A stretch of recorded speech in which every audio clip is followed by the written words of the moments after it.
राजीव, दोस्तों मौसम की धुंध और सियासत की धुंध, इन दोनों में एक होड़ सी लगी हुई है कि कौन नजारे को कितना धुंधला कर सकती है। दिल्ली समेत उत्तर भारत के कई इलाकों में जीरो विजिबिलिटी का दौर चल रहा है दोस्तों, और उधर बिहार में या बिहार से लेकर दिल्ली तक सियासत की धुंध भी गाढ़ी हो रही है, जिसमें फिलहाल बीजेपी के भविष्य के लिए विजिबिलिटी कम हो रही है। खासकर बात करें बिहार की तो वहां पता ही नहीं चल रहा है कि नीतीश कुमार का पलटने वाला ऊंट आखिर किस करवट बैठेगा। पिछले एक हफ्ते से इस बात पर कयास तेज हो रही है कि क्या महागठबंधन में एक बार फिर नीतीश कुमार की एंट्री होने वाली है, क्योंकि लालू प्रसाद यादव ने बाकायदा कहा है कि नीतीश के लिए दरवाजे खुले हैं और आकर काम करें। और अब लालू यादव ने अचानक 18 जनवरी को राष्ट्रीय कार्यकारिणी की बैठक भी पटना में बुला ली है। बताया यह जा रहा है कि इसमें आगामी चुनाव पर चर्चा होगी, लेकिन अंदर खाने सुगबुगाहट है कि लालू प्रसाद अपने साथियों का मन नीतीश की एंट्री को लेकर टटोलेंगे। तेजस्वी यादव तो इस मामले में इनकार कर चुके हैं, लेकिन फिर वो नीतीश के साथ वाली तस्वीर भी अपने ट्विटर हैंडल पर डालते हैं, यानी कुछ न कुछ अंदर खाने चल रहा है। उधर मीसा भारती अलग बयान देती हैं। राज्यपाल आरिफ मोहम्मद खान सुबह नीतीश कुमार के साथ रहते हैं तो शाम को लालू यादव के साथ नजर आते हैं, लालू और राबड़ी देवी के साथ वो नजर आते हैं। और ये सारी बातें अकारण या बेमतलब तो नहीं है। इसके क्या मायने हैं फिलहाल सियासी धुंध में, इसी का जवाब हम तलाशा भी जा रहा है, हम भी तलाशने की कोशिश करेंगे। और इस बीच नीतीश कुमार चुप्पे चाप रहते हुए फिर से प्रगति यात्रा पर निकल गए हैं और पहुंचे हैं गोपालगंज। यहां से वो मुजफ्फरपुर फिर वैशाली होते हुए सिवान पहुंचेंगे, यानी अभी 2-3 दिन लालू जी के इलाके में नीतीश रहेंगे। शायद वो भी जनता का मन टटोलेंगे कि इस बार जनता उन्हें बीजेपी से कमतर रखती है या फिर इतनी सीटें देगी कि वो बीजेपी के सामने मजबूती से खड़े हो सकें। वैसे भी बीपीएससी परीक्षा में धांधली की खबर से चुनाव के पहले नीतीश कुमार को झटका लगा है। और इस बीच महाराष्ट्र में संजय राउत ने कहा है कि बीजेपी जेडीयू के 10 विधायकों को तोड़ने में लगी हुई है। ये जरा संजय राउत को सुन लेते हैं, बहुत महत्वपूर्ण है। और महाराष्ट्र से लेकर बिहार तक या बिहार से लेकर महाराष्ट्र तक जो कुछ चल रहा है उसकी पड़ताल करने की कोशिश करते हैं। संजय राउत को सुनिए। मैंने ये सुना है नीतीश कुमार आज एनडीए में है, लेकिन नीतीश कुमार जी के पार्टी के 10 सांसद तोड़ने की कवायद भाजपा कर रही है। ये भाजपा का चेहरा है, जो उनके साथ रहता है, दोस्ती है, मदद करता है, उनके साथ वो बेईमानी करते हैं। हमारे पास खबर है कि जेडीयू के 10 सांसद बीजेपी तोड़ने जा रही है, इसीलिए नीतीश कुमार जी बहुत डिस्टर्ब है और कुछ अलग निर्णय वो ले सकते हैं। ये मैं सुन रहा हूं, लेकिन मेरा विश्वास है बीजेपी ये कर सकती है। बीजेपी पार्टी तोड़ने में उनका एक क्या बोलता है, एक नशा है उनको, पार्टी तोड़ने के नशा, मित्रों की पार्टी तोड़ने के नशा उनके ऊपर छा जाती है। तो अब नीतीश कुमार की पार्टी और उनके सांसद बीजेपी तोड़ने जा रही है। महाराष्ट्र में भी होगा जिस तरह की महापालिका की कौन तोड़ेगा? एकनाथ शिंदे के तोड़ सकते हैं। तो सुन रहे थे आप संजय राउत की बीजेपी जेडीयू के 10 सांसदों को तोड़ने जा रही है और इसका बदला नीतीश बाबू लेंगे। और बीजेपी ये काम कर सकती है, वो सांसदों को तोड़ सकती है, खरीद फरोख्त कर सकती है। ये बात आप भी जानते हैं और ये बात संजय राउत कह भी रहे हैं, बड़ी ईमानदारी के साथ और बड़े वहां पर मजबूती के साथ अपनी बात रखते हुए। इस बीच भाजपा नेता और पूर्व सांसद हुकुमदेव नारायण यादव तो सीधे नीतीश और मोदी पर हमला बोलते हुए नजर आते हैं। नीतीश कुमार की पोल खोल रहे हैं तो मोदी जी की भी पोल खोलते हुए नजर आते हैं। हुकुमदेव नारायण क्या कह रहे हैं, आइए जरा उसको क्रमवार समझते हैं। जरा स्क्रीन पर ले आइए उनके कहे हुए वचनों को। देखिए, कह रहे हैं अब आने वाले समय में लोग वोट देंगे, 60 से 70% युवा लोग वोट करेंगे। हमारी पीढ़ी के लोग तो अब ज्यादा बचे नहीं हैं। जो नई पीढ़ी के लोग हैं, चाहे वे किसी भी जाति के हों, वे आने वाले चुनाव के लिए आत्मचिंतन करें, आत्मविश्लेषण करें, आत्मशोधन करें और अपनी आत्मा के प्रकाश में खोजें कि उनको कैसा बिहार बनाना है। इस बिहार ने कांग्रेस का राज देखा, लालू राबड़ी का शासन देखा, फिर 18 साल से नीतीश के राज को देखा है, ये कह रहे हैं हुकुमदेव। और इसके आगे कह रहे हैं इसमें पिछड़ावाद है या सवर्णवाद है, हिंदूवाद है या मुस्लिमवाद है, सामंतवाद है या साम्यवाद है, पूंजीवाद है या समाजवाद है, मैं खुद नहीं इस 18 बरस में नहीं समझ पा रहा हूं। बिहार में एक सर्वे हो रहा था, 6 महीने से समय बढ़ते बढ़ते अब मार्च में होगा, क्यों? आखिर क्यों होगा? नीतीश कुमार की सरकार में अच्छे काम भी हुए हैं, शिक्षा के क्षेत्र में हुआ, लड़कियों की शिक्षा के लिए हुआ, उनको ड्रेस दी गई, उनको सुविधा दी गई, शराबबंदी की गई।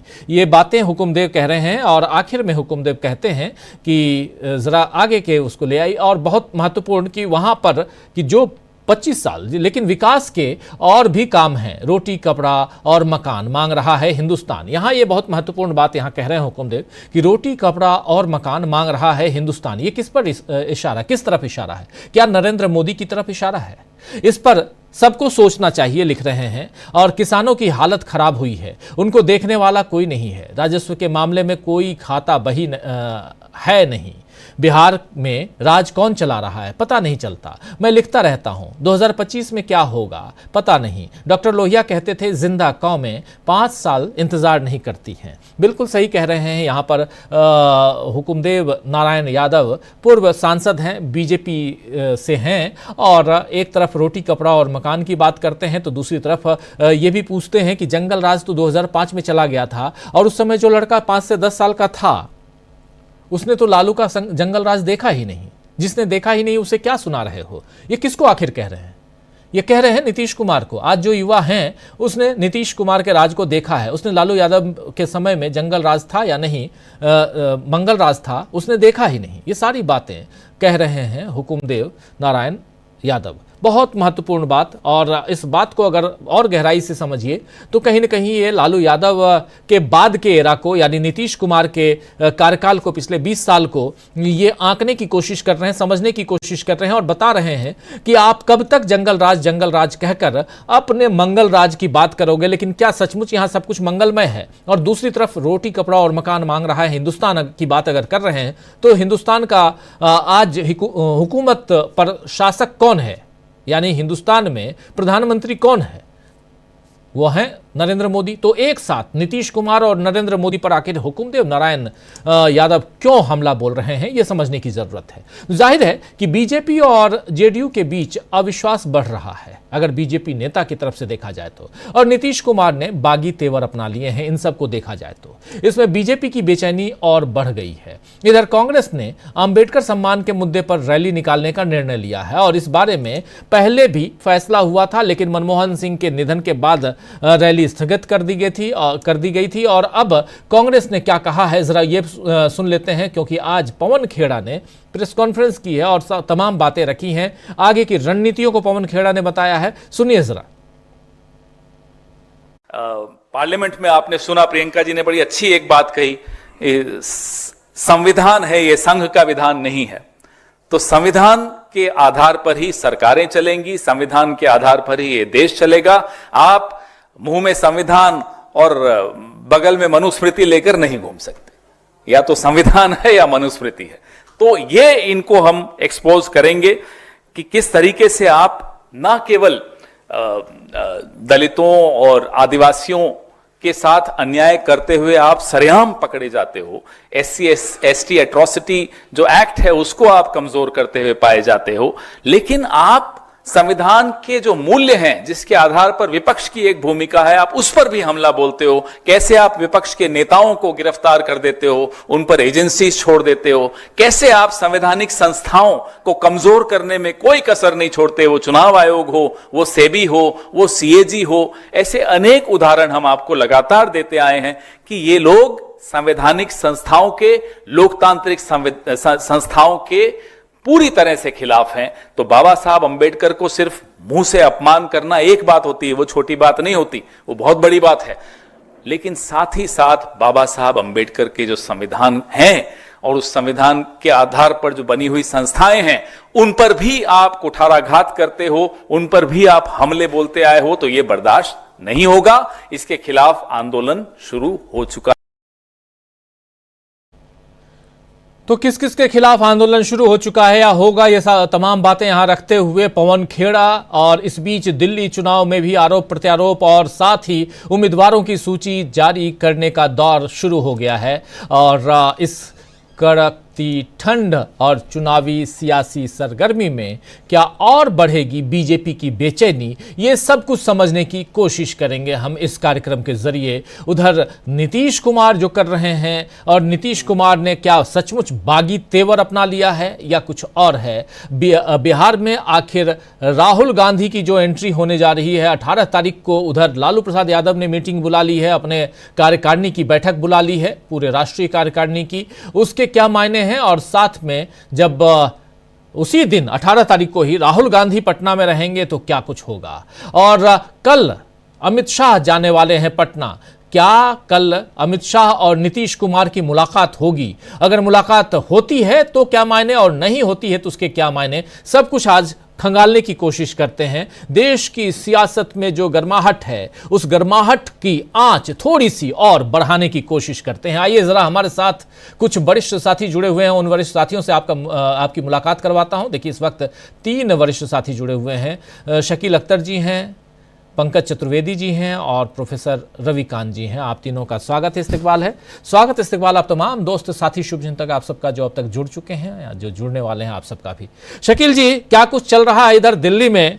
अभी आप पवन खेड़ा जी के प्रेस कॉन्फ्रेंस को सुन रहे थे और उसके अलावा ये संविधान सम्मान सम्मेलन भी है पटना में, और कांग्रेस की जो रुकी हुई गतिविधियां थी वो आगे बढ़ते हुए अब हम देखेंगे। और इन सब के बीच नीतीश बाबू जो के बारे में जो खबरें आ रही हैं, उस पर कांग्रेस की कितनी निगाहें हैं, जरा सब कुछ बताइए।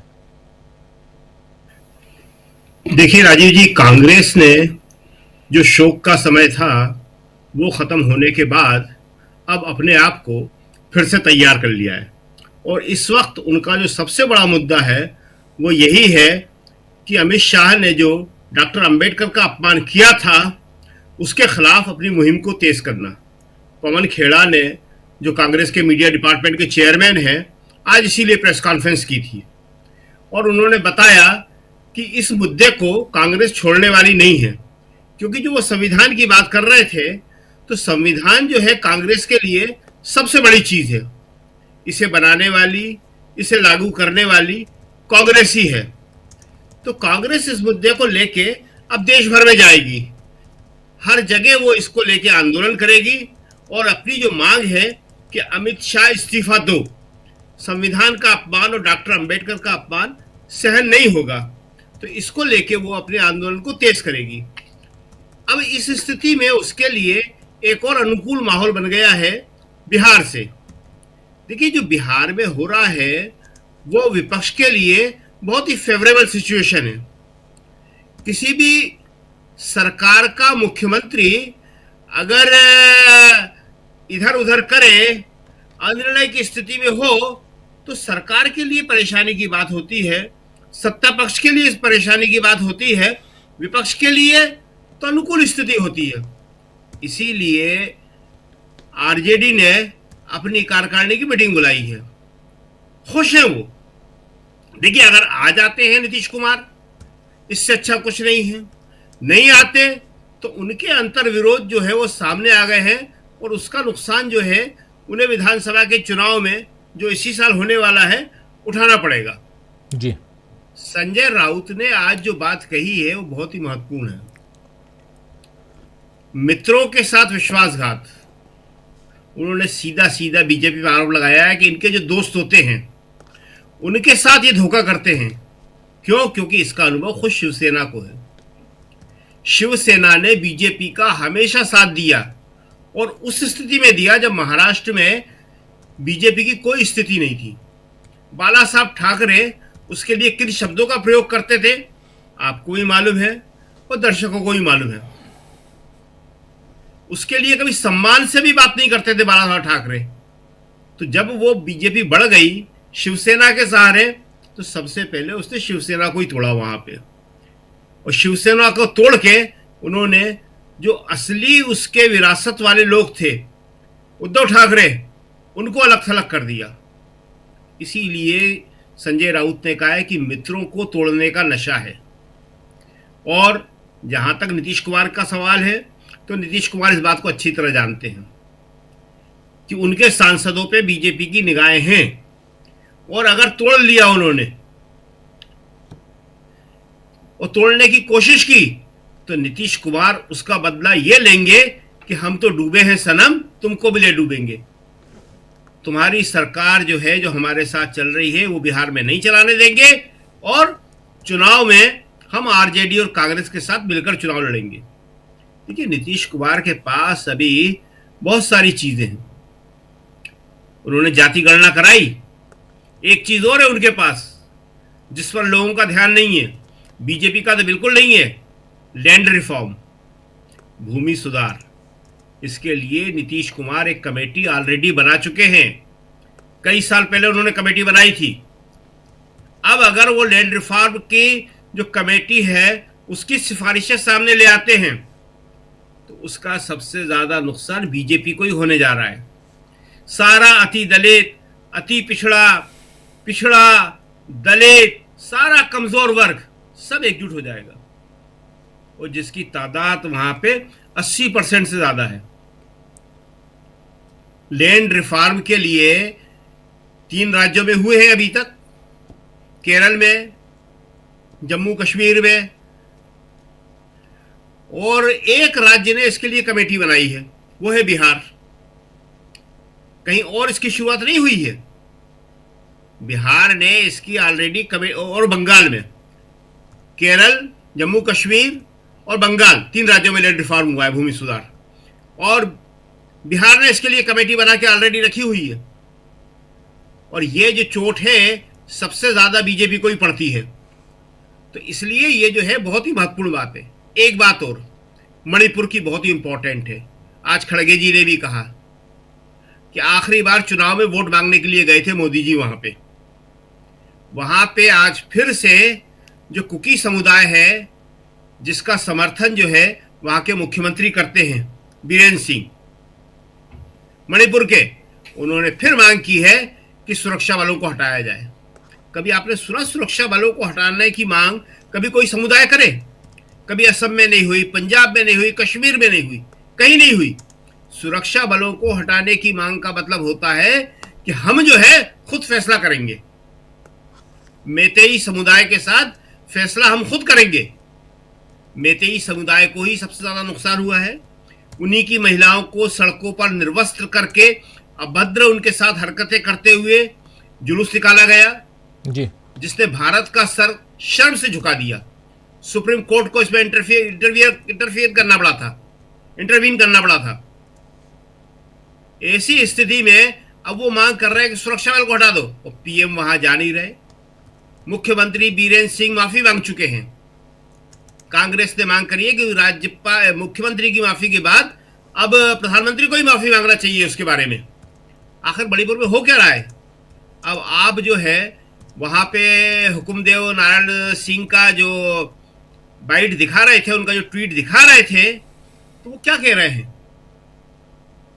वो सीधे सीधे नीतीश पर आरोप लगा रहे हैं। बीजेपी अगर नीतीश पे आरोप लगाएगी तो नीतीश कब तक उनके साथ रहेंगे? एक तरफ आप उनके सांसद तोड़ रहे हैं, एक तरफ आपके नेता जो है उन पे आरोप लगा रहे हैं, जंगल राज का भी आरोप लगा रहे हैं, कुछ किया नहीं ये भी कह रहे हैं। तो ये सारी की सारी स्थिति जो बीजेपी अब खेल रही है, तो कई बार क्या होता है कि आपकी ओवर स्मार्टनेस जो है आपको महंगी पड़ जाती है। आपने कई जगह सरकारें तोड़ी, सफल भी हो गए आप, लेकिन हर बार ये नहीं होता है। हर बार जो होता है वो जो है सीधे बैट से खेलना ही फायदेमंद होता है, स्ट्रेट बैट जिसे कहते हैं। क्रॉस बैट जो है आपकी बाल को हवा में उछाल देता है, कैच करवा देता है। तो वो स्थिति आज बिहार में आ गई है। बिहार में जिस तरह से बीजेपी कर रही है, अमित शाह ने कहा, वहां के उप मुख्यमंत्री ने कहा कि यहाँ पे मुख्यमंत्री बनाना हमारा सपना है, यहाँ हमारा मुख्यमंत्री बनेगा। तो जब आपका मुख्यमंत्री बनेगा ही यहाँ पे, तो फिर नीतीश कुमार क्या करेंगे? वो तो खत्म हो जाएंगे हमेशा के लिए। इसीलिए नीतीश कुमार जी जो है आज अपने तरीके से खेलने की कोशिश कर रहे हैं। और उनके पास अभी बहुत कार्ड्स हैं। बीजेपी सोच रही है कि उनके पास कार्ड्स नहीं है। हमने बताया था कि जाति गणना, अति दलित, अति पिछड़ा, भूमि सुधार की कमेटी की रिपोर्ट, उनके पास अभी बहुत कुछ है।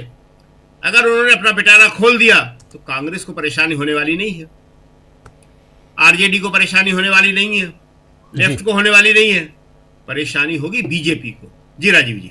बिल्कुल बिल्कुल, आप सही कह रहे हैं। परेशानी जो होगी ये बीजेपी को होगी। और क्या बीजेपी यहाँ चतुराई में है, यानी बीजेपी यहाँ चतुर बनने की कोशिश कर रही है, या यहाँ पर नीतीश कुमार फंसे हुए हैं, या नीतीश कुमार पलटी मारेंगे तो बीजेपी को यहाँ सबक सिखाएंगे? क्या कुछ होगा, ज़रा ये सब भी समझें। ज़रा आना चाहता हूँ प्रोफेसर रविकांत जी आपके पास। और बिहार में अब कल से और भी बहुत कुछ हम देखने जा रहे हैं। इस बीच आपने खबर देखी ली कि लालू प्रसाद यादव ने अपने राष्ट्रीय कार्यकारिणी की बैठक बुला ली है 18 तारीख को। 18 तारीख को ही राहुल गांधी भी हैं। संविधान सम्मान सम्मेलन की बैठक में पटना में जो आयोजित हो रही है उसमें वो रहेंगे, मौजूद रहेंगे। तो लालू यादव भी बैठक बुला रहे हैं। इधर राहुल गांधी उसी दिन पटना में हैं। कल इधर अमित शाह पहुंच रहे हैं। आखिर पटना में चल क्या रहा है, जरा आपका नजरिया। पर निर्भर करेगा कि अमित शाह आकर के वहां क्या बयान देते हैं, किसके साथ मुलाकात करते हैं। नीतीश कुमार जब दिल्ली गए थे तो उनकी चाहत वही थी कि या तो प्रधानमंत्री उनसे मुलाकात करें और आश्वासन दें कि अगले मुख्यमंत्री भी नीतीश कुमार ही होंगे। ये पूरा जो बखेड़ा खड़ा हुआ और नीतीश कुमार की जो चुप्पी है वो उस मीडिया कॉन्क्लेव के संदर्भ में है जिसमें अमित शाह ने एक सवाल के जवाब में ये कह दिया था कि बिहार में क्या होगा, आने वाले चुनाव में कौन मुख्यमंत्री फेस होगा, इस पर बात करने की अभी जरूरत नहीं है। वहीं से नीतीश कुमार के मन में ये शंका पैदा हुई कि कहीं उन्हें अब एक नाथ शिंदे बनाने की तैयारी तो नहीं हो रही है, कहीं बिहार में अभी महाराष्ट्र मॉडल लाने की तैयारी तो नहीं हो रही है।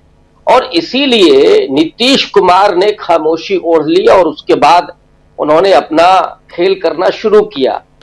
उसी खेल का एक पार्ट था जो दिल्ली में हुआ, लेकिन न तो मोदी ने मुलाकात की उनसे और न ही जेपी नड्डा ने।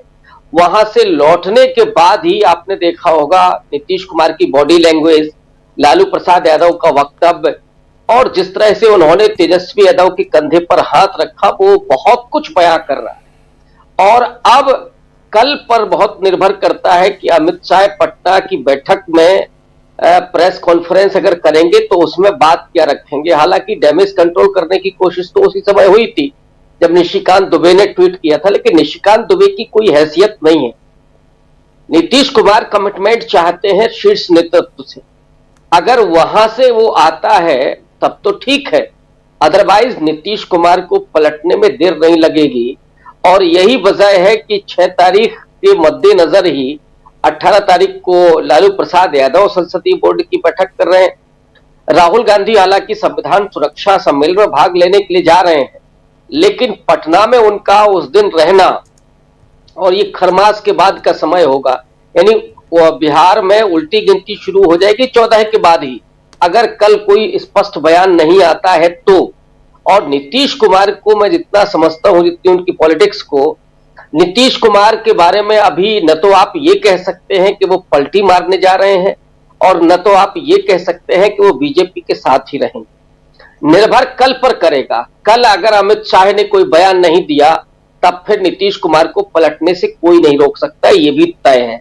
तो वो 18 तारीख की जो बैठक है उस बैठक में ही बहुत कुछ तय होगा कि अगली रणनीति क्या होगी।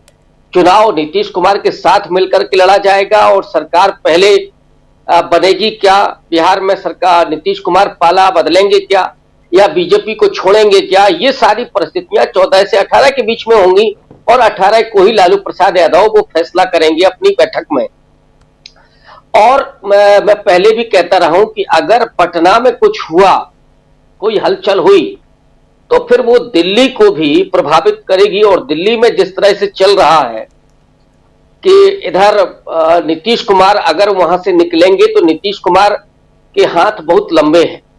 नीतीश कुमार फिर और बाकी जगह नहीं छोड़ना चाहेंगे कि हम दिल्ली में छोड़ दें और इधर केवल पलटी मारें, तो ऑब्वियस है कि नायडू हो, चिराग पासवान हो, या उत्तर प्रदेश में अभी हालांकि संभाला गया है, अनुप्रिया पटेल जिस तरह से बगावती तेवर में थी, ओम प्रकाश राजभर, ये तमाम ऐसे लोग जो भारतीय जनता पार्टी की आक्रामक राजनीति से, और ये आक्रामक राजनीति शुरू होती है हरियाणा चुनाव से।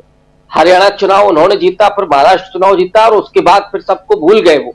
एनडीए को फिर उन्होंने तवज्जो देना बंद कर दिया, जबकि यही नरेंद्र मोदी थे जो लोकसभा चुनाव के बाद, चाहे वो नीतीश कुमार हो, नायडू हो, या तमाम अपने एनडीए के दल हो, उनके साथ बड़ी विनम्रता के साथ पेश आ रहे थे। लेकिन जैसे ही उनको लगा कि अब तो हम मजबूत हो गए हैं, उन्होंने फिर वही अहंकार दिखाना शुरू कर दिया। तो इसका असर तो पड़ना ही पड़ना है। आखिरकार आप एनडीए की सरकार चला रहे हैं, आप गठबंधन की सरकार चला रहे हैं, ये आपकी पूर्ण बहुमत की सरकार नहीं है कि आप जो चाहेंगे वो करेंगे। तो नीतीश कुमार अगर बिहार में पलटी मारते हैं तो फिर दिल्ली भी बदलेगी, और दिल्ली बदलेगी तो फिर पूरे देश की सियासत बदलने वाली है। इसलिए कल पर नजर रखनी होगी, और कल अगर अमित शाह कोई बयान नहीं देते हैं नीतीश कुमार के मन मुताबिक, तो फिर इंतजार करना होगा 18 तारीख का कि 18 तारीख को ऊंट किस करवट बैठता है। राजीव जी जी बिल्कुल, 18 तारीख का इंतजार करना होगा। 18 को एक्चुअली इधर लालू प्रसाद यादव और राहुल गांधी दोनों, लालू यादव की मीटिंग, कार्यकारिणी की बैठक, और राहुल गांधी का वहां रहना, इसके बहुत सारे मायने आने वाले समय में हम निकालेंगे और उस पर चर्चा भी करेंगे। इस बीच नीतीश कुमार जब अपनी यात्रा लेकर आज से फिर निकल चुके हैं, तो फिर उसके क्या मायने हैं। और सबसे बड़ी चीज़ कि जो पोस्टर लगाए गए हैं, उस पोस्टर में कहीं भी बीजेपी का नामो निशान नहीं है, कोई नेता नहीं है बीजेपी का। और एक पोस्टर ये भी है कि 25 से 30 फिर से नीतीश, जो ये पोस्टर है ये बहुत महत्वपूर्ण है। जरा पंकज जी आपके पास आना चाहता हूं। एक तरफ बीजेपी कहती है, बीजेपी के नेता उप मुख्यमंत्री कहते हैं कि अटल बिहारी वाजपेयी जी की इच्छा थी कि बिहार में बीजेपी का मुख्यमंत्री बने, और दूसरी तरफ यहां अमित शाह भी कह चुके हैं ये बात, और तीसरी बात यहां पर कि नीतीश बाबू उस पद को छोड़ने के लिए तैयार नहीं है। क्या लगता है आपको, आपका नजरिया बहुत इंपॉर्टेंट है समझना, कि क्या बिहार में सब कुछ ठीक चल रहा है? सबसे पहले मैं थोड़ा सा मणिपुर पे शकील साहब की शायद स्लिप ऑफ टंग थी, तो मैं बता दूं कि एन बीरेन सिंह भी मेतेई हैं, और जिन महिलाओं को नग्न करके घुमाया गया था, इसका वीडियो हुआ था, जो एक फौजी की बीवी है, वो लोग कुकीज हैं। और 31 तारीख से वहां पर जो नया विवाद खड़ा हुआ है वो भी कुकीज महिलाओं को लेकर हुआ है। इस बार फिर आरोप लगा है सीआरपीएफ ने कुछ कुकी महिलाओं के कपड़े फाड़े हैं, और वहां पर जो विवाद है वो central forces versus Assam rifles का है। कुकीज चाहते हैं कि वहां पे असम राइफल्स रहे, और जो मेतेई सपोर्टेड है, I mean N Biren Singh and party, वो चाहते हैं सीआरपी और बीएसएफ रहे। वो एक खैर एक मसला था, मैंने शायद मुझको लगा कि लेकिन सर का स्लिप ऑफ टंग था, तो मैं उसको ठीक करूं। जहां तक बिहार का सवाल रहा, मैं आज की एक घटना आपको बता रहा हूं जो अभी किसी के निगाह में आई नहीं। आज दिन में मैं एक प्रोग्राम में था, साउथ दिल्ली में प्रोग्राम था, लोधी रोड पे। आम आदमी पार्टी के जो चीफ व्हिप है दिलीप पांडे, उनकी किताब का रिलीज फंक्शन था। उस प्रोग्राम में मंच पर मनीष सिसोदिया, आतिशी, केजरीवाल, ये सभी लोग थे। लेकिन सरप्राइजिंगली उसमें जो एक व्यक्ति था, उसके आप सियासती मायने लगा सकते हैं, वो व्यक्ति मंच पर थे ऐसे गेस्ट, वो थे केसी त्यागी। केसी त्यागी को दिल्ली में माउथ पीस कहा जाता है नीतीश कुमार का। अब आगे कि क्या घटनाक्रम चल रहा है इसमें देखिए, ये बहुत सीधी गणित नहीं है, क्योंकि आरएसएस और बीजेपी बिहार में इस समय दूसरा केजरीवाल पैदा कर रहे हैं प्रशांत पांडे की शक्ल में। उसकी क्या भूमिका होगी, जेडीयू की क्या भूमिका किस तरीके से तय होगी। देखिए, भारतीय जनता पार्टी को इस लोकसभा चुनाव में 20.52% वोट मिले, जबकि 2019 में बीजेपी का वोट परसेंट 23.5 था, यानी उससे कम वोट मिला। आरजेडी को 2019 में 15.68% वोट मिले थे, और इस लोकसभा चुनाव में सीट की संख्या पे ना जाएं तो आप जानिए कि 22.14% वोट मिले हैं आरजेडी को, और जेडीयू का वोट परसेंट इस बार 18.52 है। यदि इस गणित में थोड़ा भी परमुटेशन कॉम्बिनेशन गड़बड़ाता है, जेडीयू का जो वोट बैंक है, यदि हम जातिगत आधार पर देखें तो बिहार में सबसे बड़ा जातिगत जो बेस है वो अति पिछड़ा वर्ग का जो लगभग 36% होता है, और जो ओबीसी है 27.13, उसके बाद मुस्लिम सबसे बड़ा डोमिनेटिंग है 17.70। वैसे तो हम देखें तो बिहार में हिंदू 61% है और मुसलमान केवल 14.3% है, लेकिन ओबीसी प्लस मुसलमान वोट बैंक का एक हिस्सा नीतीश कुमार के चेहरे के कारण एनडीए को जाता रहा है। यह बात तय है कि नरेंद्र मोदी सरकार पार्ट 2 में मुस्लिम कम्युनिटी पे जिस तरीके से बहुत बड़े हमले हुए हैं पूरे देश में, उनके धार्मिक स्थलों को लेकर, उनकी मान्यताओं को लेकर, हजरत मोहम्मद साहब को लेकर, कुरान शरीफ को लेकर, और उस सब को लेकर जो विवाद हुए उसमें सरकार की तरफ से बैठे लोग मौन दिखे। उससे मुस्लिम कम्युनिटी शायद ही अब नीतीश कुमार का चेहरा देखकर एनडीए के घटक दल को बीजेपी को वोट दे, और इसका नुकसान आप मान के चलिए कि 18.52% वोट जो जेडीयू के हैं वो सीधे ड्रॉप होंगे। और चूंकि इस बार संविधान, सरकारी नौकरी और तीसरा आरक्षण का मुद्दा अब डोमिनेट कर रहा है वहां पे, जो नीतीश कुमार का वोट बैंक था, जो महिलाओं का खासतौर पर शराबबंदी को लेकर जो आया था, वो भ्रम भी टूट गया, क्योंकि अब बिहार में शराबबंदी का वो असर नहीं रह गया और वो मुद्दा नहीं रह गया। इस सारे मुद्दों में नीतीश कुमार खुद अपने खेल में फंसे हुए कि मैं किस तरफ जाऊं, और एकनाथ शिंदे का खेल सामने। एकनाथ शिंदे को आखिरी तक तो बोला ही नहीं था कि भाई तुम चेहरा नहीं हो। उनका तो पूरा प्रचार तंत्र ही जो था शिवसेना एकनाथ शिंदे का कि एकनाथ शिंदे चीफ मिनिस्टर बनेंगे, और बाद में उनकी क्या हालत की। और भारतीय जनता पार्टी ने ये पहली बार नहीं किया कि अपने किसी सहयोगी को एंड टाइम पर डिच किया है। उसमें अकाली दल, असम गण परिषद से लेकर बहुत सारे उदाहरण देश में सामने हैं। तो नीतीश कुमार एक राजनीतिक के रूप में जो गहरी समझ रखते हैं, और जो गणित मैं आपके सामने आंकड़ों का पेश कर रहा हूं, बिहार आज भी देश का ऐसा राज्य है जहां पर जातिवादी आधार पर वोट बैंक हैं और वोट उस तरीके से गिरते हैं। तो निश्चित नीतीश कुमार भी इस गणित को जानते होंगे, और पिछले लंबे समय से नीतीश कुमार को जिस तरीके से मानसिक रूप से अस्थिर बताने की कोशिश की गई, बहुत सारी जगह पर बीजेपी के नेताओं ने नीतीश कुमार के खिलाफ बोला, बहुत सारी जगह में बिहार में सांप्रदायिक माहौल खराब करने की कोशिश की गई। यह कहा जाता था कि नीतीश कुमार के समय सांप्रदायिक दंगे नहीं हुए, लेकिन पिछले 6 महीने में आप देखो तो कम से कम 10 बार बिहार में सांप्रदायिक तनाव फैलाया गया। तो ये जो चीजें हैं, नीतीश कुमार की स्थिति वही करने लायक है जो कभी कांग्रेस की हो गई थी वहां पर। एक तो जातिगत वोट पे, और दूसरा जो उनका फेस है जिसके कारण लोग वोट देते हैं, वो सब चीजें उनके साथ नहीं रह रही है। तो आने वाले दिनों में मुझे ऐसा लगता है कि नीतीश कुमार का एक पक्ष बदलने की संभावना है। दूसरा चीज है कि भारतीय जनता पार्टी के वास्ते प्लान बी के रूप में प्रशांत किशोर पांडे तैयार बैठे हुए हैं, जो अरविंद केजरीवाल बनने के मूड में वहां पर। लेकिन जो तीसरी चीज है कि जो आज भी शकील साहब ने रैली की है बिहार में, उससे बहुत स्पष्ट है कि कांग्रेस वहां पर बहुत कोशिश कर रही है कि अपने पैर पे खड़े हो, और आरजेडी का जो प्रयास है कि कम से कम कांग्रेस को बढ़ने तो दिया जाए, लेकिन इतना ना बढ़ने दिया जाए कि वो 19 से 20 हो। एक ही कन्फ्लिक्ट में जो हमें जानकारी है कि कांग्रेस अब कई राज्यों में रिस्क लेने की मूड में भी है। वो अपनी बढ़त के आधार पर अब बहुत सारे लोगों से कॉम्प्रोमाइज नहीं करेगी। जी यानी तो आने वाले दिनों में बिहार एक दिलचस्प चुनाव होगा, और उससे पहले दिल्ली के चुनाव में भी इन सब परम्यूटेशन कॉम्बिनेशन का एक बड़ा असर होने वाला है।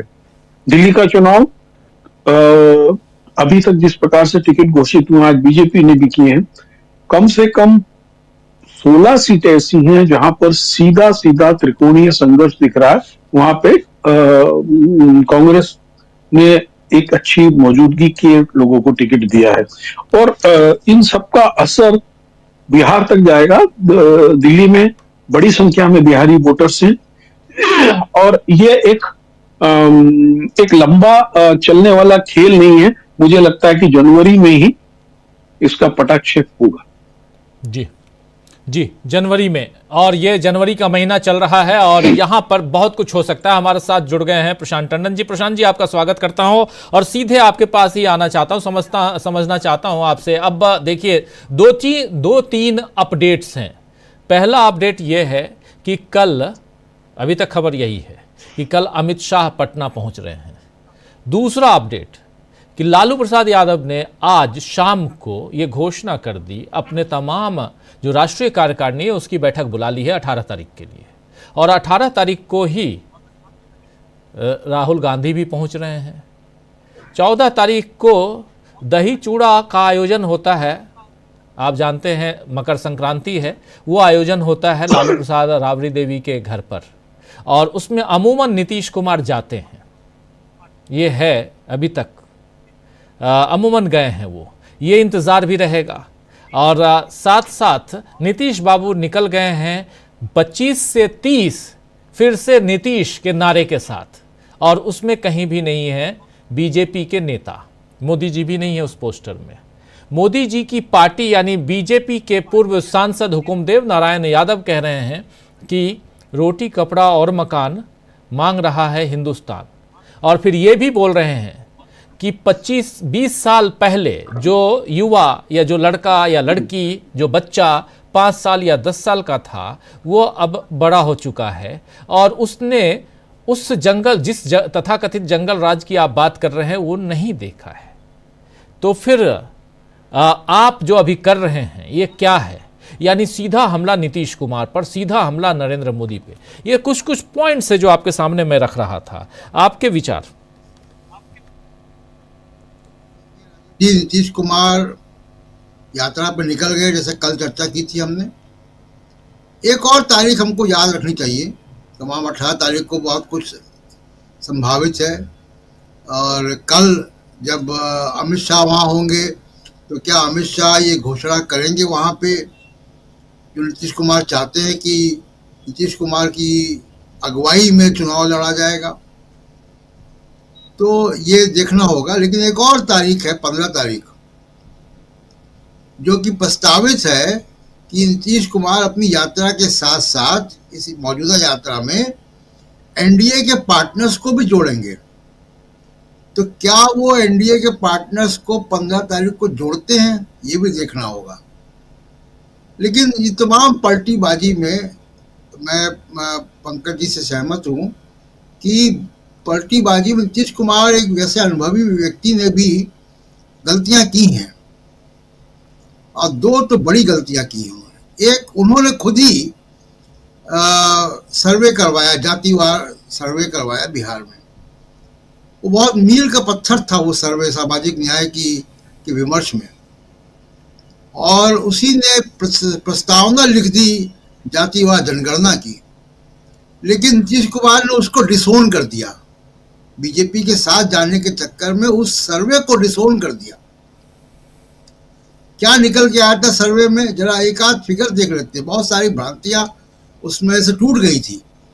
बिहार में ओबीसी की संख्या प्रतिशत में 63.14 है, शेड्यूल कास्ट की 19.65 है, सामान्य जो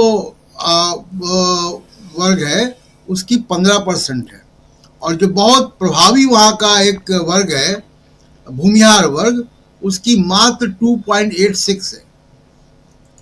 तो इस सर्वे को इम्प्लीमेंट उन्होंने नहीं किया, इस सर्वे के आधार पर उनको आरक्षण का प्रतिशत बढ़ाना था, आरक्षण की सीमा बढ़ानी थी, जो राहुल गांधी बात कर रहे हैं 50% से ऊपर की सीमा।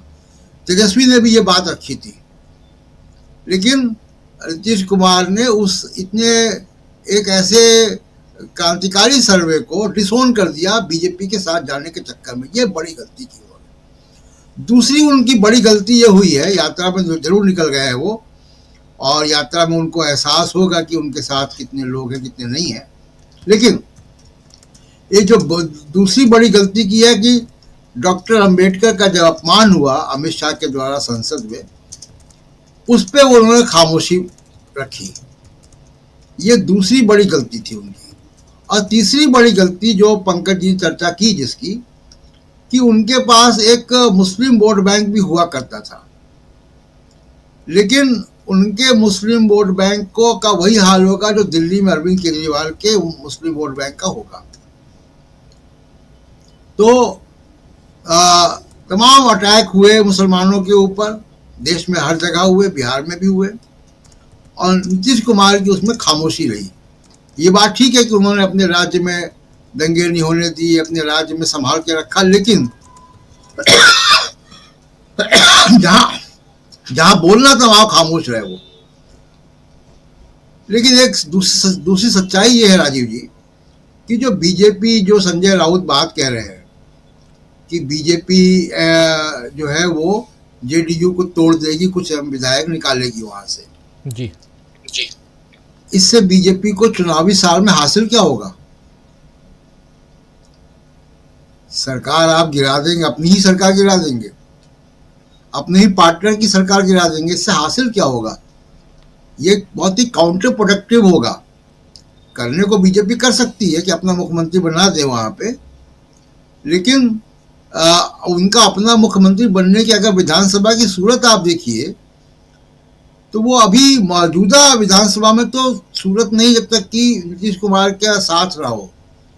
क्या नीतीश कुमार की पार्टी को इतना तोड़ देंगे वो कि आधी से भी कम रह जाए? तो भी मुश्किल होगा, मैं कहता हूँ, तो भी मुश्किल होगा।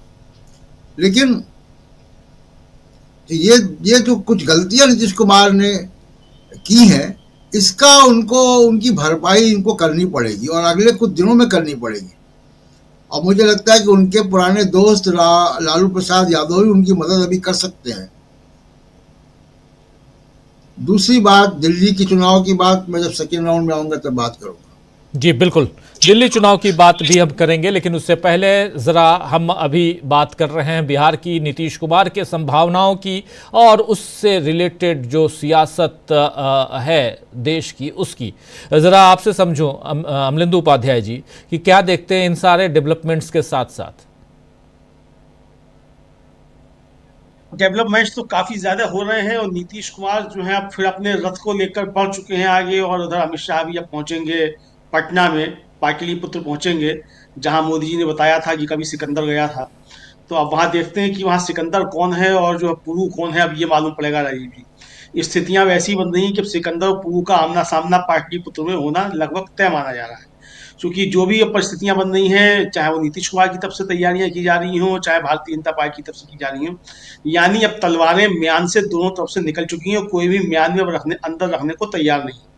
नीतीश कुमार का दिल्ली से लौटकर वापस पटना जाना, और अमित शाह का अब पटना जाना, और दोनों की ना दिल्ली में मुलाकात होना और ना पटना में मुलाकात होगी, ये साफ तौर पर समझ में आ रहा है कि अब मुलाकातें भी बंद हो चुकी हैं और मेल मिलाप की सारी बातें बंद हो चुकी हैं।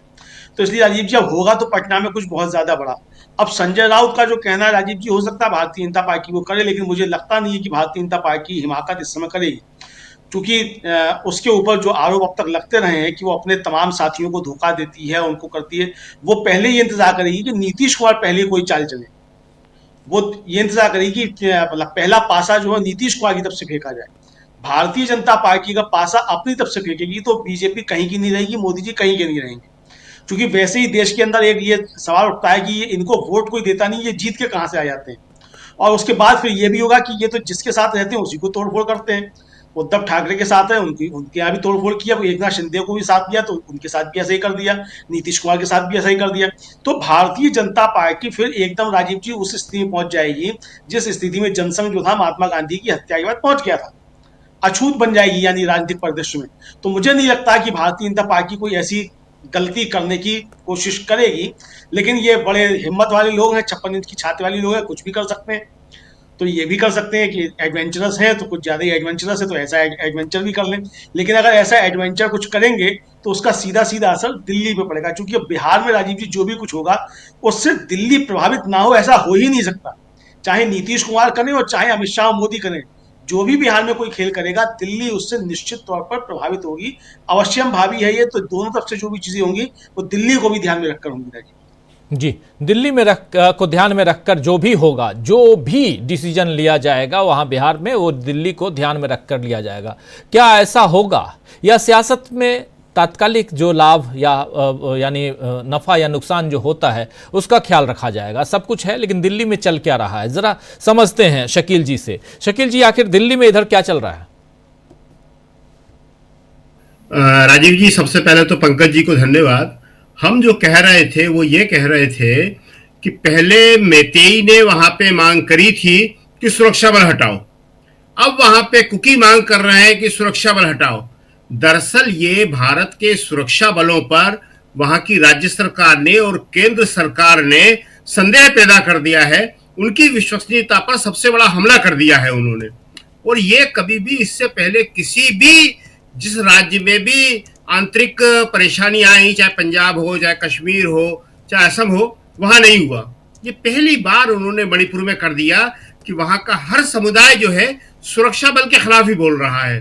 तो सुरक्षा बलों को विवाद में लाना सबसे खराब बात है। दूसरी बात, जो आपने दिल्ली की बात कही है वो बहुत ही इंपॉर्टेंट है।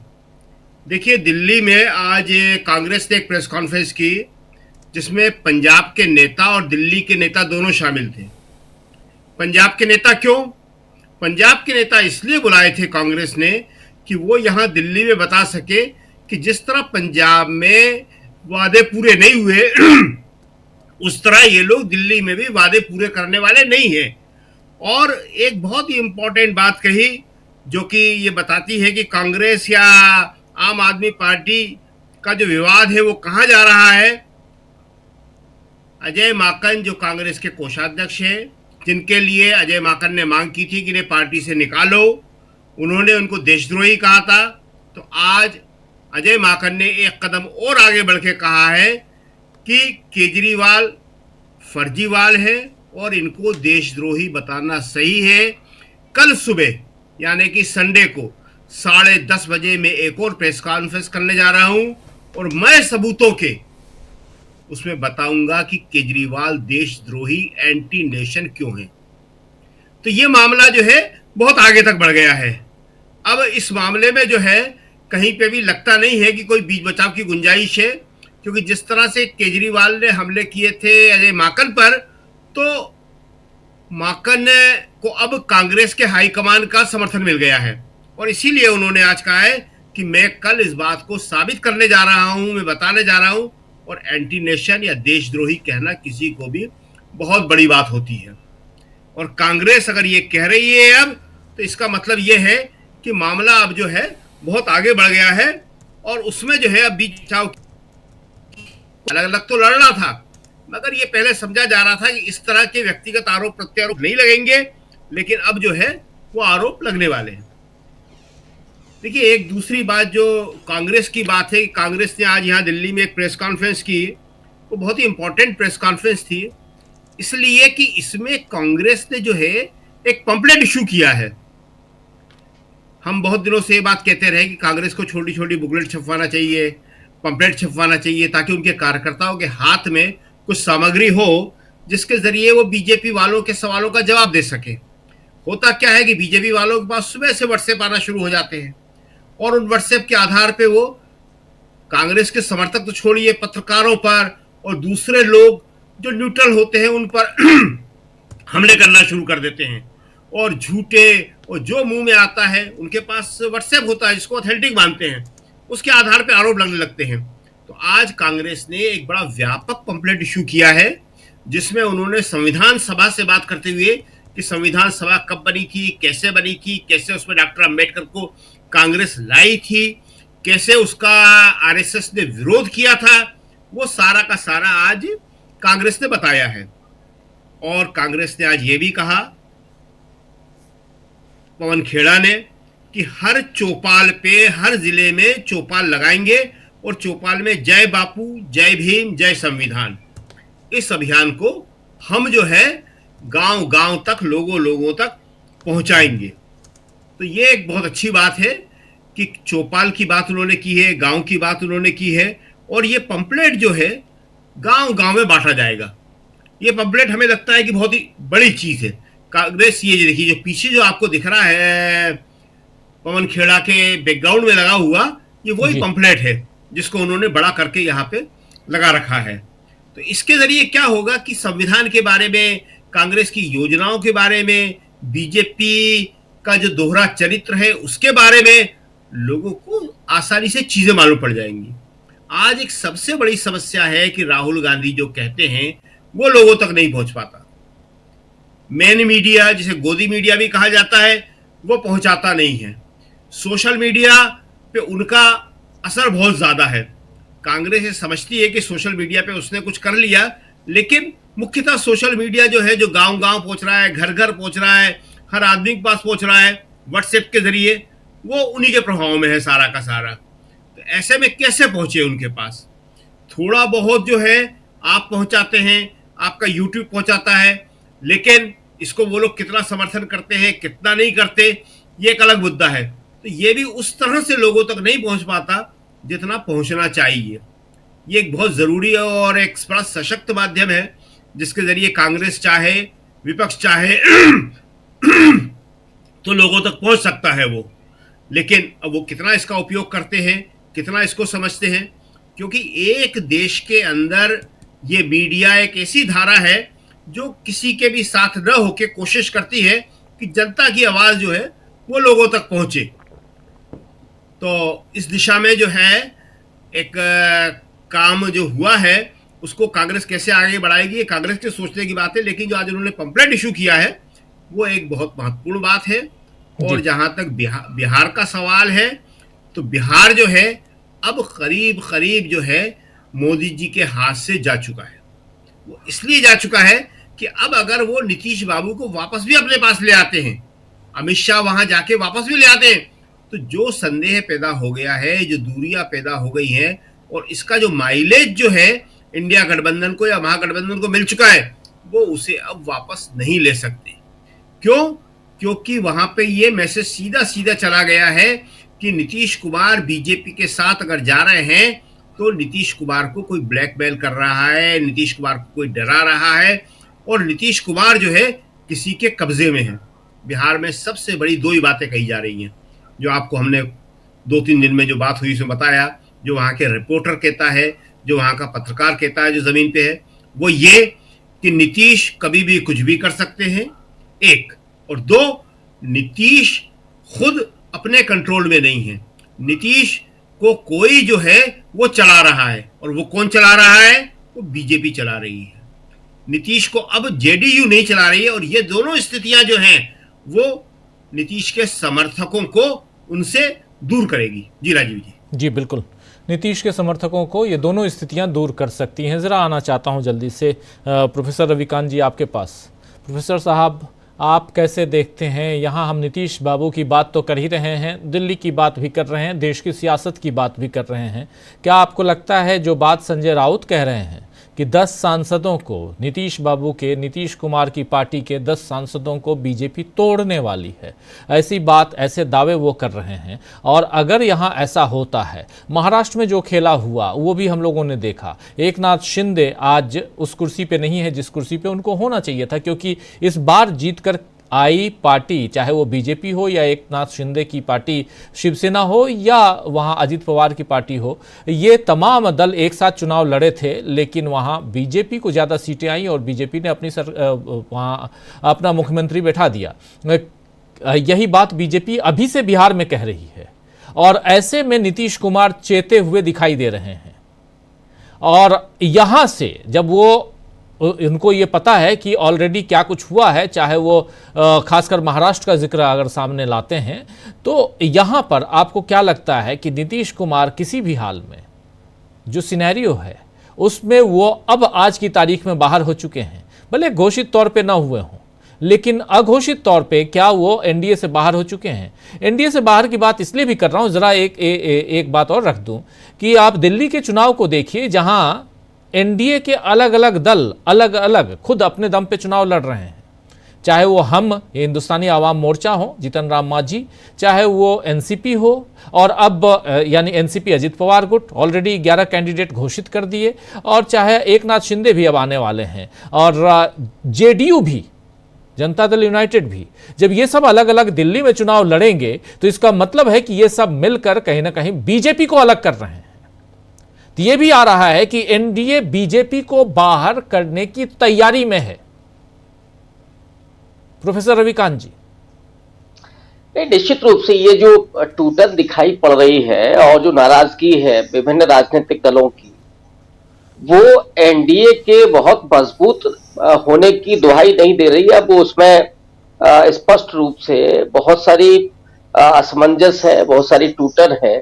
लेकिन सबसे बड़ी बात ये होगी कि बिहार में अगर नीतीश कुमार जाते हैं, ये तो मुझे लगता है कई बार बहुत मैनेज्ड चीजें हैं।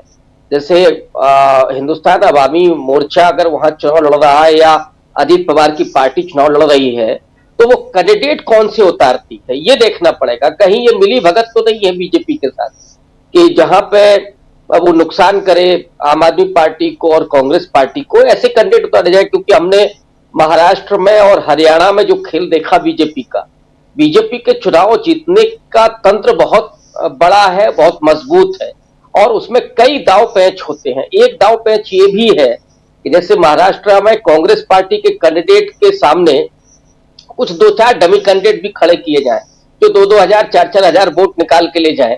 ये भी देखना पड़ेगा कि यहाँ पे भी तो कहीं कुछ ऐसा खेल तो नहीं है, क्योंकि हमें नहीं मालूम कि अभी स्पष्ट रूप से वो कैंडिडेट का सामाजिक समीकरण क्या है। तो एक तो ये अंदरूनी भी खेल हो सकता है, लेकिन बड़ी टूटन चाहिए एनडीए में, और वो तभी संभव है जब नीतीश कुमार खेल करें।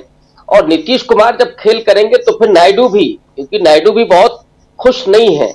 और जिस तरह से नरेंद्र मोदी ने हरियाणा और महाराष्ट्र चुनाव के बाद एक बहुत अहंकारी रवैया दिखाया है, उससे एनडीए में सब कुछ तो ठीक नहीं है, इसमें कोई दो राय नहीं। लेकिन सवाल वही है कि इसकी शुरुआत कहां से होगी।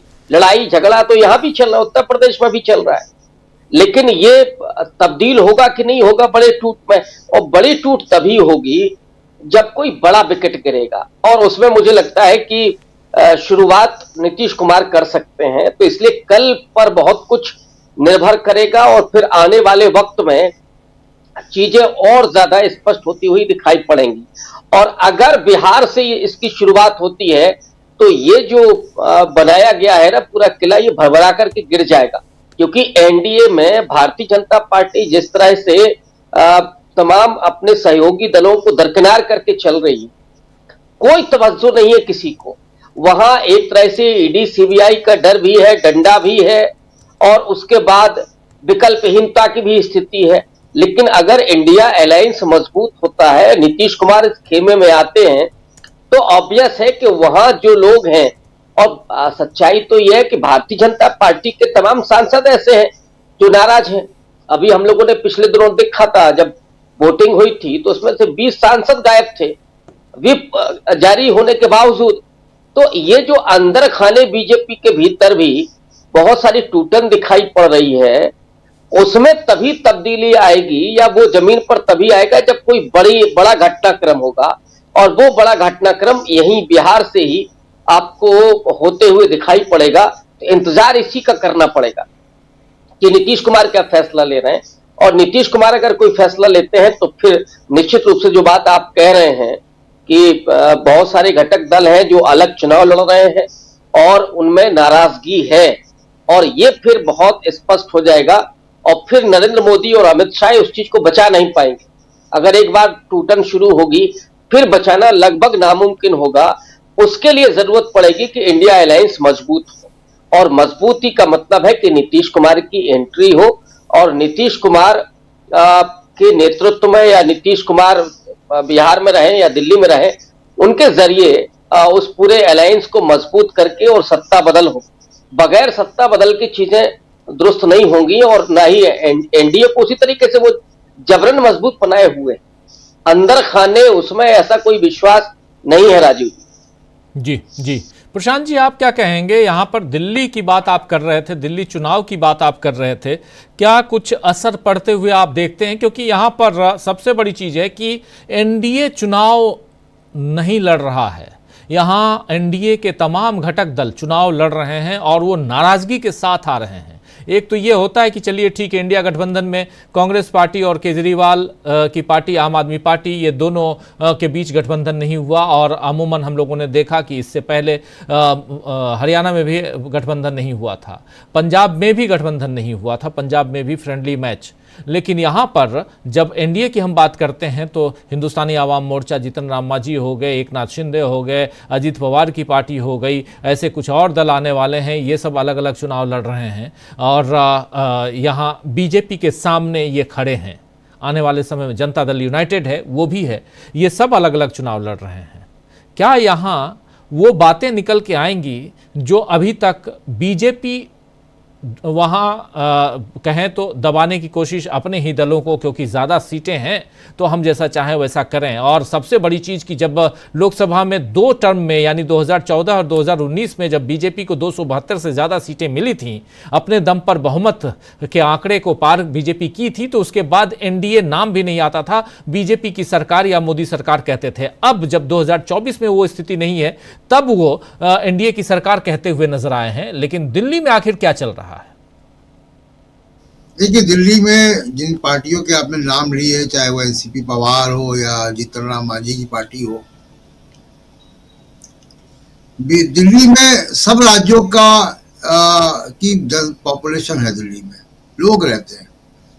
बिहार के बहुत बड़े संख्या, बिहार और पूर्वांचल, पूर्वी उत्तर प्रदेश के बहुत बड़ी संख्या में लोग रहते हैं, प्रभावित करते हैं चुनाव को। लेकिन जीतन राम मांझी दिल्ली में कितना असर डालेंगे मुझे लगता नहीं। अगर आप देखें पिछले आंकड़े, अगर आप देखें तो कभी दिल्ली में बहुजन समाज पार्टी का दबदबा होता था, काफ़ी सीटें वो लेते थे, काफ़ी उनका वोट शेयर था, कुछ एमएलए बनते थे, उनके 2-3 एमएलए भी आते थे जीत कर, वो लगातार घटता गया।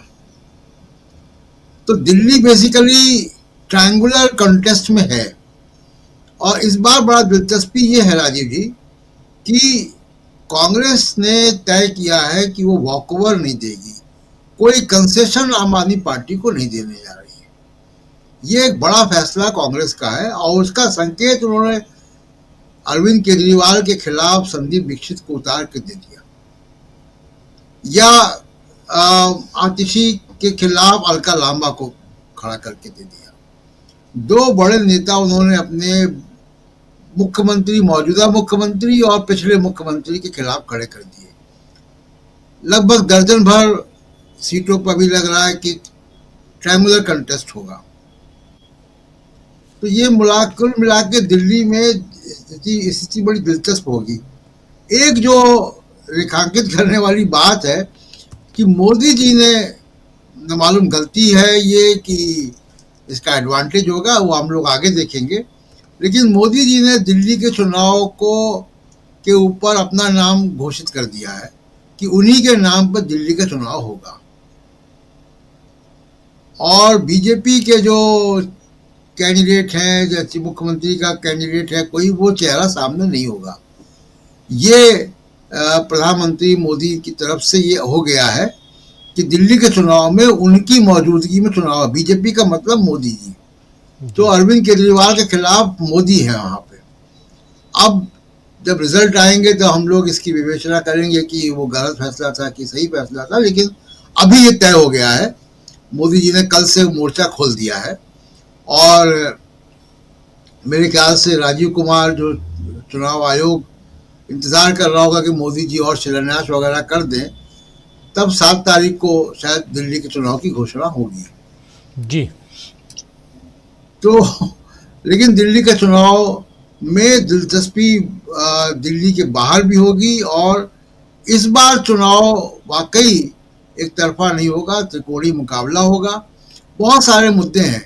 अब देखिए, शिक्षा का मुद्दा जैसे मान लीजिए कि है, जिसपे आम आदमी पार्टी का बड़ा भारी क्लेम है, और मोदी जी ने कल सावित्रीबाई फुले की जयंती के दिन सावरकर के नाम पे एक कॉलेज बनाया है। तो ये भी एक असर होगा दिल्ली में। दूसरा असर ये होगा कि आखिरी यूनिवर्सिटी दिल्ली में अगर बनी है कोई, तो डॉक्टर अंबेडकर यूनिवर्सिटी बनी दिल्ली में शीला दीक्षित के सरकार के दौरान। आखिरी बार जो अनरेगुलेटेड बस्तियां हैं, उनका रेगुलेशन 1280 बस्तियों का शीला दीक्षित के दौरान हुआ, उसके बाद नहीं हुआ, वो काम रुक गया। 30% आबादी वहाँ रहती है दिल्ली की, और दिल्ली का ज़्यादातर जो युवा कामगार है वो रहता है वहाँ पे। ये तमाम सारे मुद्दे आएंगे दिल्ली के चुनाव में जब हम लोग जाएंगे जी। लेकिन दिल्ली का चुनाव अभी ऐसा लग रहा है कि बहुत दिलचस्प है और त्रिकोणीय है। जी जी बिल्कुल। आपको क्या लगता है पंकज जी, दिल्ली का चुनाव आपको भी लगता है त्रिकोणीय है? चीज और मैं बताऊं कि जिन घटक दलों की आप चर्चा कर रहे हैं और आप कह रहे हैं कि ये एनडीए में टूट है, तो आप इस भ्रम को दूर कर लीजिए। ये जितनी पार्टियां चुनाव लड़ने वाली हैं, वो वास्तव में दो कारणों से चुनाव लड़ रही है। पहला चीज तो है कि हर एक की इच्छा है कि वो राष्ट्रीय दल के रूप में हर राज्य में अपने वोट को कॉन्साइल करे। दूसरा, जो सबसे बड़ी भारतीय जनता पार्टी की इसमें खेल होता है, वो ये होता है कि वो हर जगह पर अपने कथित सहयोगियों को कैंडिडेट खड़ा करता है। वो उनका जो खर्चा होता है वो भारतीय जनता पार्टी के लिए होता है। अंदर पोलिंग स्टेशन पे 5 एजेंट बैठे हैं, कांग्रेस का एक बैठा होगा, और जो 6 बैठे होंगे वो बीजेपी के बैठे होंगे। आपको 2 गाड़ी की परमिशन है, लेकिन आपने तो जेडीयू पेडीयू सबके नाम की गाड़ियां ले रखी है, झंडे किसी पे लगे हुए, लेकिन बीजेपी का प्रचार कर। आप ये इनका एक अलग किस्म का गणित है। ये राजनीति इतनी सरल नहीं है कि वो उनमें टूट है इसलिए चुनाव लड़ रहे हैं। फंडिंग ही ये करते हैं। अभी जैसे कि ओवैसी के लोग, कांग्रेस को समझ में, ये बीजेपी को समझ में आ गया कि केजरीवाल को मुस्लिम डोमिनेटिंग इलाके से वोट नहीं मिलने वाले हैं, तो उस इलाके में अब शाहरुख पठान बेसिकली गुंडा है जिसने पिस्तौल लहराई थी। उसकी कोई आइडियोलॉजी नहीं है, वो सीए आंदोलन में कोई नेता नहीं था, कोई कार्यकर्ता नहीं था, उसको टिकट दे रहे। कौन पैसा लगाता है इन लोगों के पीछे? यही बीजेपी और आरएसएस के पैसे से ये लोग चुनाव लड़ती। ये जो डमी कैंडिडेट्स खड़ी करने का तरीका है, जैसे महाराष्ट्र में उन्होंने किया था, उस समय शरद पवार के चुनाव चिन्ह से मिलते हुए, तितरी से मिलते हुए चुनाव चिन्ह पे आदमी को चुनाव लड़ दिया, 65,000 वोट ले गया। शरद चंद्र पवार के नाम से उनके वहां पे कैंडिडेट खड़ा कर दिया, वो 32,000 वोट ले गया। तो ये चुनावी शातिरगिरी है, एक चीज। दूसरा चीज मैं आपको बताऊं कि कांग्रेस ने जो ये देर से समझ में आई उनको कि दिल्ली या पूरे देश में यदि उनको वापिस आना है, तो सबसे पहले उन पार्टियों पर अटैक करना पड़ेगा जिन्होंने उनके वोट बैंक चुराए। भारतीय जनता पार्टी ने कांग्रेस का कोई वोट बैंक नहीं चुराया दिल्ली में। दिल्ली में कांग्रेस का वोट बैंक कौन ले गया था? आम आदमी पार्टी। और किस नाम पे लगी थी? शीला दीक्षित को बदनाम करके। आप देखिएगा कांग्रेस ये वाला पूरा चुनाव शीला दीक्षित की लीजेसी पे लड़ रही है। जिस प्रकार से संदीप दीक्षित की अच्छी प्रेस कॉन्फ्रेंस कराई, और कल आप देखिएगा किस प्रकार से कांग्रेस प्रूव कर रही है कि किस प्रकार से खालिस्तानी आतंकवादियों के साथ आम आदमी पार्टी के रिश्ते हैं। पंजाब से पूरे लिंक आए। पंजाब में पिछले 1 महीने में 15 जगह बम विस्फोट हुए। तो कौन लोग हैं? ये कांग्रेस को देर से समझ में आई, तो एग्रेसिव उसका होना बहुत जरूरी है। और यदि आतिशी वाली सीट पे रमेश बिदूरी को बीजेपी ने टिकट दे दिया, तो आप मान के चले कि वहां पर ठीक ठाक फाइट होगी, क्योंकि वो सीट है जहां पर लगातार 3 बार सुभाष चोपड़ा विधायक रहे कांग्रेस से। ऐसा नहीं है कि वहां उस इलाके में कांग्रेस का दम नहीं है। तो हर जगह पे, जैसे कि मैं अभी मोटी मोटी जो 47 सीटें कांग्रेस की और 27 शायद 27 से 29 सीटें आज बीजेपी की, उनको मैं देख रहा हूं, तो 17 से 18 सीटें इस तरीके की हैं जहां पर सीधा त्रिकोणीय मुकाबला दिख रहा है। कोई भी कांग्रेस की उपस्थिति को नकार नहीं सकता है वहां पर। इवन वीर सिंह दिगांग को इन्होंने आम आदमी पार्टी में ले लिया। यहाँ मैं रहता हूँ, ठीक बड़ा इलाका है, वहां पे आम आदमी पार्टी रुके, सफाई कर्मचारियों को स्थायी करता था। और खासकर जो दिल्ली में रेगुलर एम्प्लॉयमेंट को लेकर था, इन सब मुद्दों पे केजरीवाल बहुत पीछे चल रहे हैं। लोग ये पूछ रहे हैं कि भाई आप डीजल पेट्रोल और उसके ऊपर टैक्सेशन क्यों नहीं कम कर रहे हैं? आपके कारण तो यहाँ पर सीएनजी के रेट भी बढ़ रहे हैं। ऑटो रिक्शा वालों पे इन्होंने जो किया, ऑटो रिक्शा वाले भी इनसे असंतुष्ट। 10 लाख का ऑटो रिक्शा पड़ रहा है, उसके ऊपर जो उसका परमिट होता है उसको लेकर। और ऑटो के ऊपर तो जाहिर है कि ओला उबर से लेकर जितनी कंपनियां उनकी मार है, उसके ऊपर तो केजरीवाल ने अभी तो कुछ किया नहीं। केजरीवाल के पक्ष में केवल एक चीज जो जाती है वो है बिजली पानी को लेकर। उससे एक बहुत बड़ा वर्ग है, उसको लगता है कि ये सरकार है तो बिजली पानी तो हमको फ्री मिल रही जी। लेकिन कांग्रेस जब सीधे उस पर अटैक करने और शीला दीक्षित के किए हुए कामों के सामने को लेके आ रही, तो जो 45 साल की उम्र के लोग हैं या जो पिछले 15 साल से दिल्ली में रह रहे हैं, उनके ऊपर इसका एक असर हो रहा है। और उसके असर का प्रभाव आप देखिए ना, अभी डूसू के इलेक्शन में एनएसयूआई ने कितने सालों बाद में कुर्सी जीती है। और उस पोजीशन में कि जब जो यहाँ पे एनएसयूआई के इंचार्ज हमारे कांग्रेस के वरिष्ठ नेता होते थे, वो इस दुनिया में नहीं है और इस प्रकार की कोई टीम उनके साथ नहीं लगी थी। आपको पता है संदीप दीक्षित आज की तारीख तक नई दिल्ली सीट का ऑलमोस्ट 3/4 इलाके में डोर टू डोर होकर आ चुका। रागिनी नायक को मैं जानता हूँ, पूरा एक राउंड कॉन्स्टिट्यूंसी के एक एक घर का कर चुकी है। कांग्रेस की जो कमजोरी है वो रही कि उन्होंने मतदाता सूची पर कम काम किया है और मतदाता सूची पर बीजेपी ने बहुत अधिक काम किया है। हालांकि दिल्ली में अभी भी कुछ भी हाथ से नहीं है, अभी तो मतदाता सूची में नाम जोड़ने की संभावना शायद है यहाँ पर।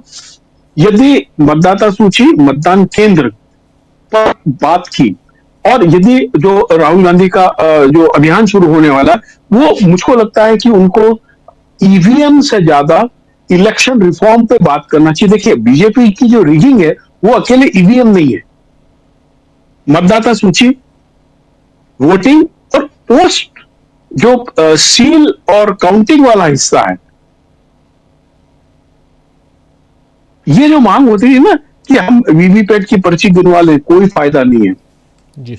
वीवीपैट की पर्ची का आप प्रोग्रामिंग देख लीजिए, वो वही दिखाएगी, कोई फर्क नहीं पड़ेगा।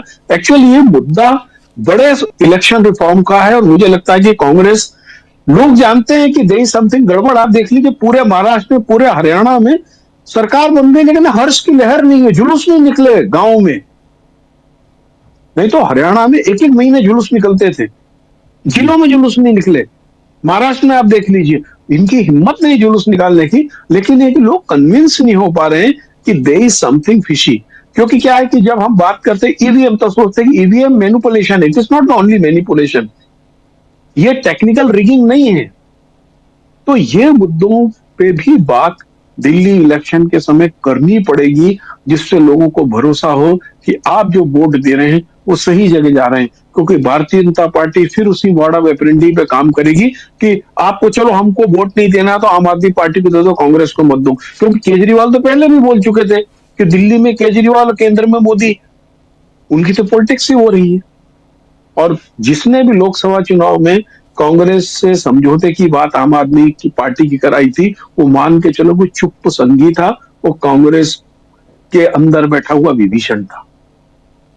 जी जी बिल्कुल बिल्कुल। जरा क्लोजिंग कमेंट की तरफ बढ़ें और अमलेंदु उपाध्याय जी क्या कुछ कहेंगे दिल्ली से लेकर बिहार तक? देखिए राजीव जी, अब दिल्ली से लेकर बिहार तक सब जगह परिवर्तन अवश्यम भावी है, और परिवर्तन अब किस तरफ होता है बस ये देखना बाकी है। बिहार में तो लगभग राजीव जी जो दिख रही है परिस्थितियां वो साफ दिख रही हैं कि वहाँ एनडीए टूट रहा है, और दिल्ली में शायद इंडिया टूट रहा है। अब जिस तरीके से अब वार एक दूसरे के ऊपर शुरू हो गए हैं, तो वो साफ समझ में आता है कि अब इंडिया जो है वो दिल्ली में वो कम से कम विधानसभा चुनाव में साबित नहीं है।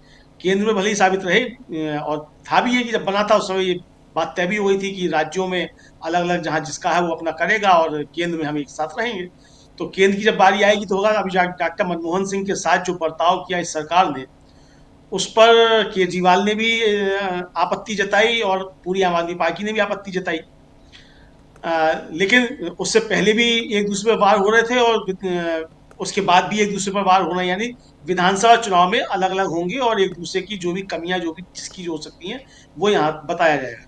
लेकिन राजीव जी एक बात सही है कि अब दिल्ली में एक तीसरा वर्ग जो उभर रहा है, जैसा कि पंकज जी ने कहा कि जो 45 वर्ष के आसपास की आयु के लोग हैं, उनका कहना यही है कि जो काम शीला दीक्षित के समय हुए वही दिल्ली में विकास के काम हुए, उसके बाद कुछ विकास का काम जो है वो नहीं हुआ और दिल्ली एकदम ठहर सी गई है। ये बात राजीव भी देखने में आई।